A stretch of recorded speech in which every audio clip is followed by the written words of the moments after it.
এটা হচ্ছে পানির ব্যাগ। মধু যারা চাষ করে মরুভূমিতে বিভিন্ন খালি জায়গার মাঝে, এটা হলো বাক্স মধু। এই যে মধু বাক্স, এই যে মধুর কূপ, এই যে ঘর, এখানে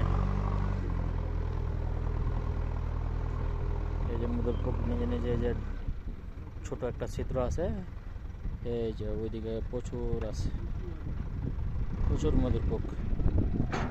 এখানে ওদের খাবার আছে, এখন বসবাস করে মধু চাষ করা হয়। মধু চাষ করার পদ্ধতি এটা হলো, পানি টানি দেওয়া আছে, খাবার দাবার দেওয়া আছে। এই যে এখানে আপনার মধু চাষ হয়।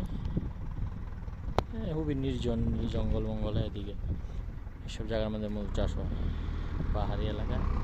এই যে ফুল আছে এখানে, এই যে ফুল থেকে আহরণ করে, ফুল গাছ, ফুল থেকে আহরণ করে এখানে বসবাস করে একজন লোক থাকে। এই যে ঘরের ভিতরে 24 ঘন্টা একজন লোক থাকে। এই বাক্সগুলোর মাঝে মধু চাষ হয়। আমরা এখানে কারেন্টের কাজ করতেছিলাম।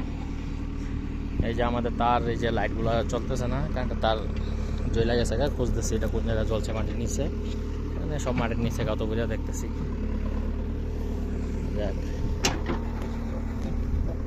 তো সবাই ভালো থাকবেন।